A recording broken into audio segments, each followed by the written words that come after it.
Hello guys, this is Ankita and welcome back to my channel. So this is day 1 of our trip and now I'm going to show you where we are going to stay.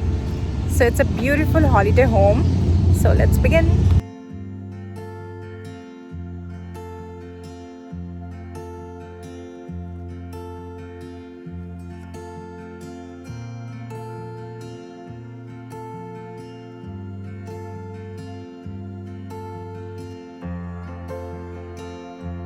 So we booked this holiday home via Airbnb in St. Colum's Major. This was a caravan and was beautifully maintained by our host Emily. This place had one master bedroom and another room with 2 single beds and a kitchen attached with sitting area along with a patio which can accommodate 4 members comfortably.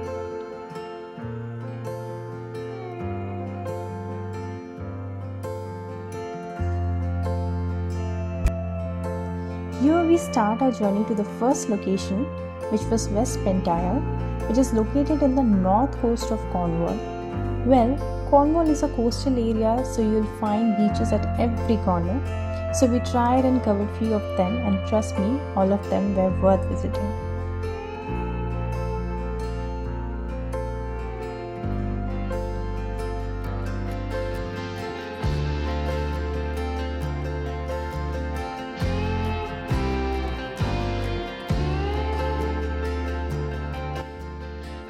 We planned our journey on the first week of June. Well, the summer was not at its peak, so the water was still very cold enough for us to dive in.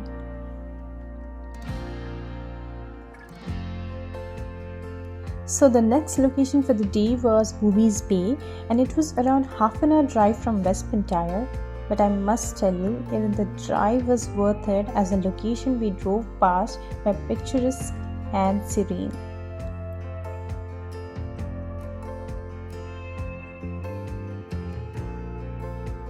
Booby's Bay is a sandy beach near Padstow, and the beach is wide with many rock pools. It is completely covered by high tide and is popular with surfers. And also, if you like a little adventure, this place is definitely for you, as you have to walk down the cliffs to reach the sandy side of the beach.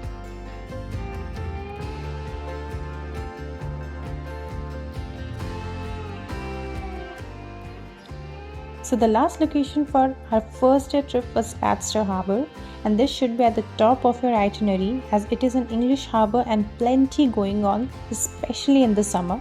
It is very relaxing place and there are plenty of interesting shops to look around. And also do not forget to taste Cornish pasties and Cornish clotted cream and ice cream while you are in Cornwall, because they are just amazing.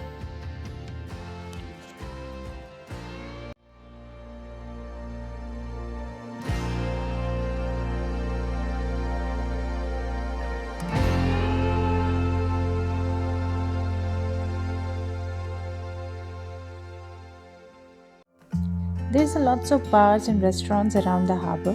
It's a great place to relax and enjoy finger-licking food and drinks.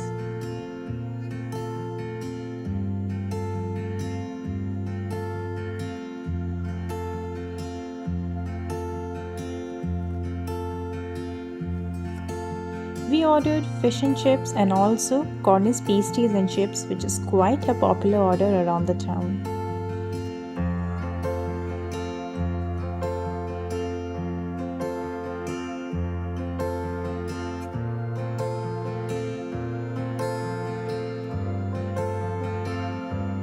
And now it was time for a little stroll around the town before we call it a day.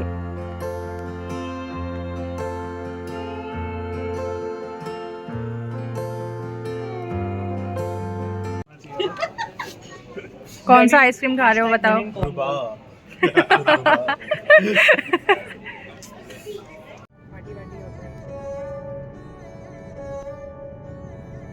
So guys, this is it for the first day. So we were very tired and finally going back to the holiday home, taking rest and getting ready for the next day.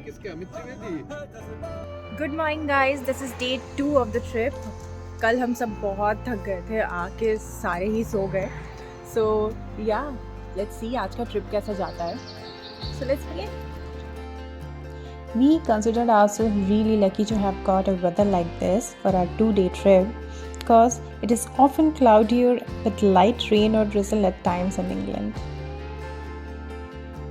So the first location for day 2 was Wheel Coats. It is one of the most iconic mines perched high on the sheer red cliffs above Chapel Pot Beach.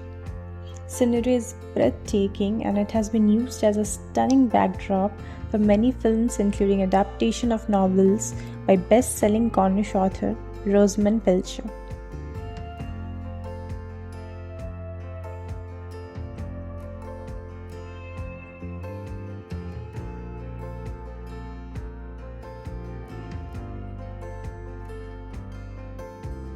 So now it was time for another stunning location for the day, and it was Godrevy Barrow. It is at the western side of Cornwall.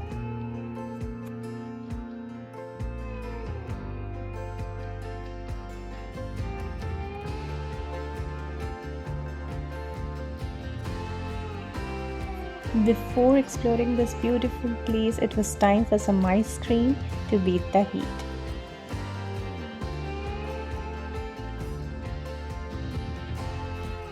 The lighthouse situated on the point is quite lovely, and it was a lovely spot to have a little picnic or just to sit and enjoy the view.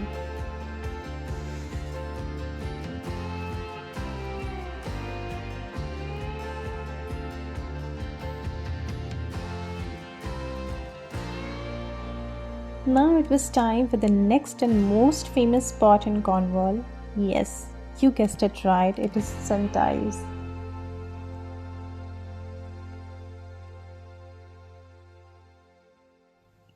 No doubt, parking is quite a headache in this beautiful town as it is mostly crowded and most visited place of all in Cornwall.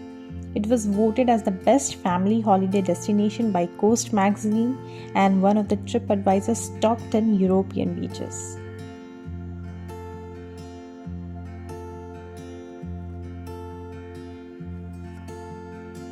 It's a beautiful town with narrow cobble streets, independent shops and fishermen's cottages. Also, it has some of the tastiest award-winning restaurants, cafes and bar in the southwest.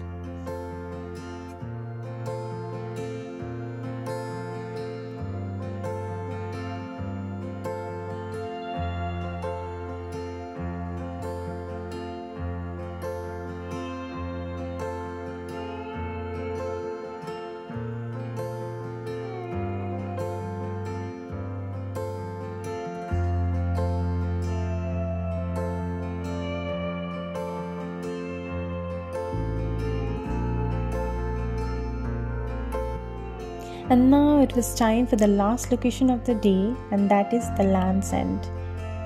Though we did miss out some of the spots in Cornwall like Mirach Theatre as it was completely booked out, the Lost Garden of Elegance as it would require at least 2 to 3 hours to check out the artificial rainforest, and we only had 2 days.